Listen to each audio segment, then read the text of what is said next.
Halo sobat-sobat Bimbel Cahaya Batam, bertemu kembali di channel YouTube Bimbel Cahaya Batam. Bila Anda tekun, Anda menang. Melalui video kali ini, kita akan mempelajari mengenai teorema Pitagoras. Video ini merupakan bagian yang pertama. Bagian yang kedua dan selanjutnya akan kita hadirkan di waktu yang akan datang. Selamat belajar dan tetap semangat.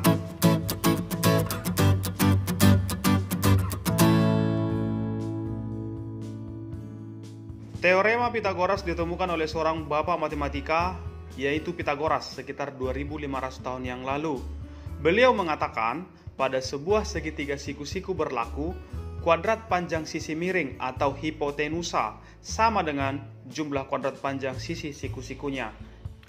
Pada layar, saya telah memberikan atau menggambarkan sebuah segitiga siku-siku ABC.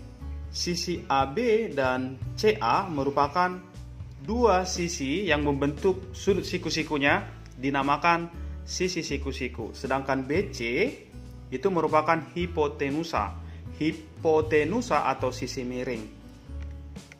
Di SMP biasanya ditulis ini atau di SMA menggunakan satu huruf. Ini sisi A, ini sisi C, sedangkan yang tegak ini sisi B. Sisi A didapat dari sudut yang menghadap ke sisi tersebut. Sudut B menghadap ke sisi tersebut, dan C juga. Jadi menurut teori dari Pitagoras, hipotenusa atau sisi miring kuadrat A kuadrat ekuivalen atau senilai dengan jumlah kuadrat dari sisi siku-sikunya. Sisi siku-sikunya B kuadrat tambah C kuadrat. Artinya, sebuah segitiga siku-siku memiliki aturan. Angka-angka pembentuk segitiga siku-siku tidak boleh asal-asal. Misalkan, saya berikan contoh. Di antara dua pasangan sisi berikut, yang mana yang dapat membentuk sebuah segitiga siku-siku? Yang pertama, 3 cm, 4 cm, 6 cm. Yang kedua, 3 cm, 4 cm, 5 cm. Dengan menggunakan teorema Pitagoras, kita dapat menentukan salah satu dari antara kedua pasangan ini ada yang tidak boleh membentuk segitiga siku-siku. Kita buktikan. Kita lanjut ke sebelah sini. Ya, kita lihat pasangan yang pertama. Pasangan yang pertama ini 3, 4, 6. Berarti otomatis kita melirik ya, kita melihat 6 ini merupakan calon hipotenusanya. Berarti A kuadrat sama dengan B kuadrat tambah C kuadrat.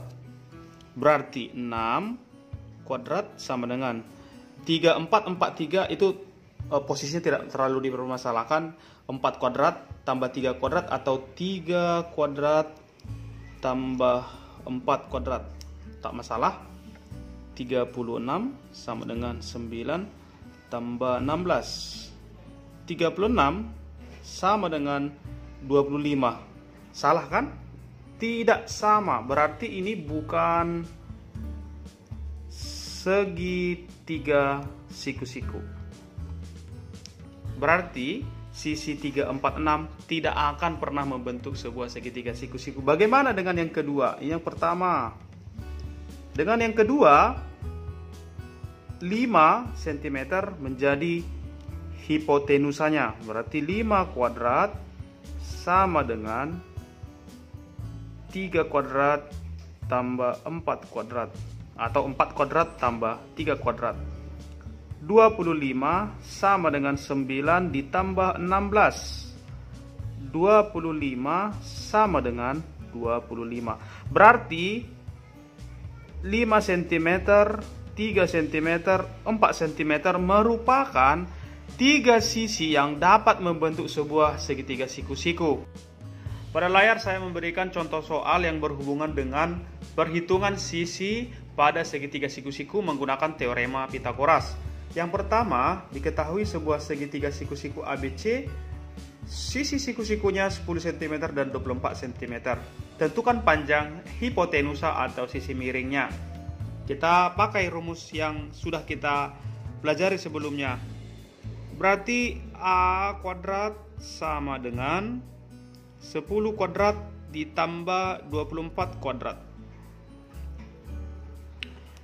A kuadrat sama dengan 100 ditambah 576. A kuadrat sama dengan 676. A akar dari 676 berapa? Berapa kali berapa supaya 676? Yang jelas sisi miringnya pasti di atas 10 ataupun di atas 24. Iya, 26 cm. Sorry untuk perhitungan supaya lebih simpel, sentimeternya saya tidak pakai. Untuk soal yang kedua, diketahui sebuah segitiga siku-siku EFG dengan hipotenus atau sisi miringnya 15 cm, salah satu sisi siku-sikunya 12 cm, lalu ditanya tentukan panjang sisi siku-siku lainnya.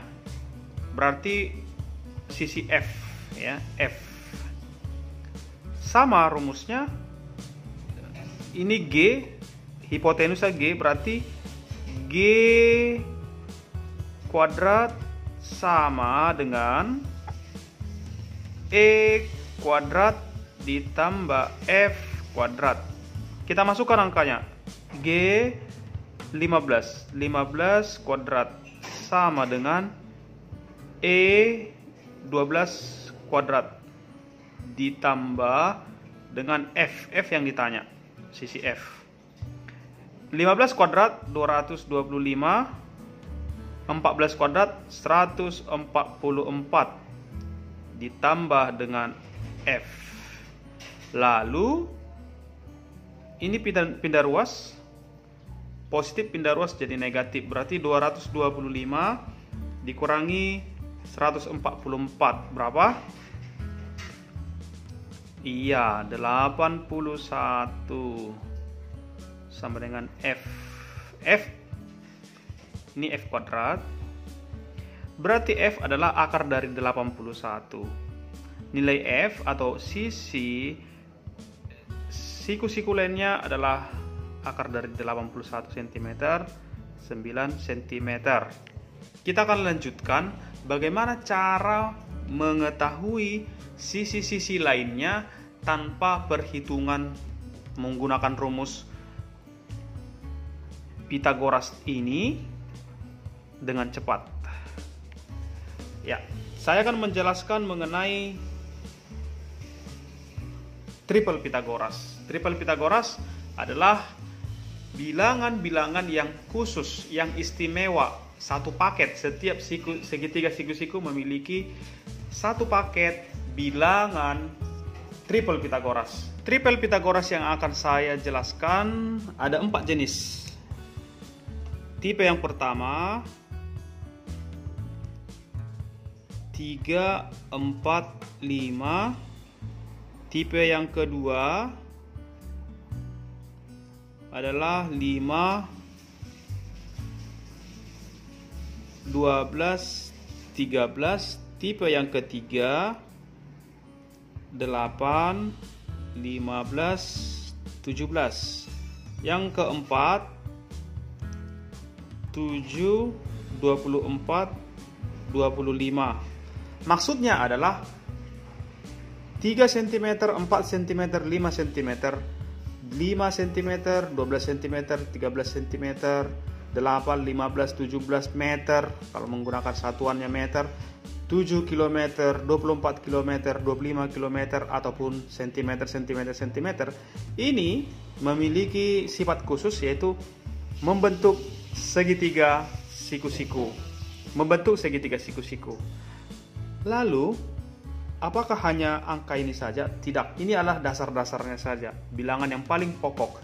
3, 4, 5 dapat dikembangkan menjadi 6, 8, 10 dikali 2. Boleh juga dikali 5, dikali 4, dikali berapa saja. Misalkan dikali 5, berarti 3 kali 5, 15. 4 kali 5, 20. 5 kali 5, 25. Semua angka-angka atau bilangan ini adalah bilangan Pitagoras hasil pengembangan dari tipe pertama yang paling pokok. Jadi ketika ada sebuah segitiga diberikan bilangan-bilangan ukuran sisinya. Misalkan di sini 6, di sini 8, berarti satu lagi pasti 10 cm. 6 cm, 8 cm, 10 cm. Atau jika diganti, ini 8 cm, ini 17 cm, berarti sisi yang lainnya pasti 15 cm mengikuti triple Pitagoras. Atau yang lain, saya ganti lagi. Sisi hipotenusanya 65. Ini 65 cm. Lalu salah satu sisi siku-sikunya 60 cm. Lalu yang satu lagi berapa? Pasti 25 cm. Dari mana itu berasal? Kita perhatikan hubungan antara sisi-sisi yang diberikan dengan triple Pitagoras yang 1, 2, 3, 4 yang dasar. 65, 60. Kita perhatikan 65 dengan 60 yang berhubungan dengan 65 dan 60. Di antara 4 tipe ini yang paling cocok yang mana? 4 dan 5. Berarti hipotenusanya 5 kali 13. 4 kali 13 tidak cocok. 13 ke 65. 13 dikali 5 65. 12 dikali 5 60. Lumayan cocok. Lalu 5 dikali 5 25. Jadi jika ada soal yang mirip seperti ini, ya, tanpa menghitung atau tanpa menggunakan rumusnya, hanya memperhatikan triple Pitagoras yang paling dasar yang 1, 2, 3, 4 ini, lalu melihat hubungan angka-angkanya dikali berapa dasar-dasar ini, maka kamu akan menemukan jawabannya. Ini soal yang ketiga, soal terakhir di video ini. Kita diminta menghitung panjang sisi BD, lalu luas bangun ABDC, lalu keliling ABDC. Bagaimana cara untuk mencari luas dan keliling? Kita harus mengetahui dulu panjang BD. Dengan menggunakan atau mengikuti triple Pitagoras, jika diketahui dua sisi hipotenusanya 13 cm, salah satu sisi siku-sikunya 12 cm, maka kita ketahui sisi siku-siku yang lain adalah 5 cm. Jadi kita cari dulu panjang BD 5 cm. Setelah kita ketahui BC, maka kita ketahui BD. Panjang BD diketahui dari bilangan triple Pitagoras yang lainnya, yaitu 3 cm, 5 cm. Berarti satu lagi boleh diingat-ingat, iya, triple Pitagoras yang pertama yang paling mendasar, yaitu 3, 4, 5. Berarti BD 4 cm. Setelah kita mengetahui ukuran-ukuran sisi-sisinya, maka kita boleh mengetahui luas dan kelilingnya. Bagian luas, kalau tadi BD-nya tanpa rumus kita dapat 4 cm. Luasnya nggak bisa kita kerjakan secara langsung, tapi menggunakan dua segitiga ini lalu digabung. Luas segitiga ABC ditambah luas segitiga BCD.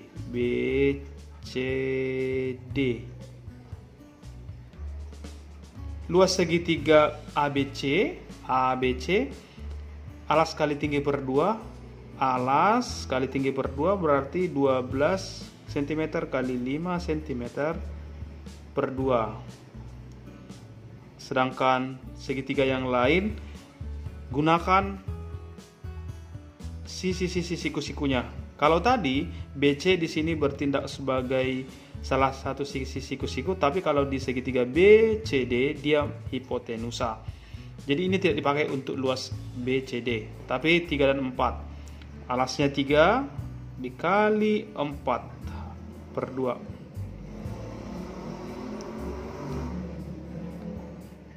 12 kali 5, 60 bagi 2, 30 cm kuadrat, ditambah 3 kali 4, 12 per 2, 6 cm kuadrat. Jadi total luasnya adalah 36 cm kuadrat.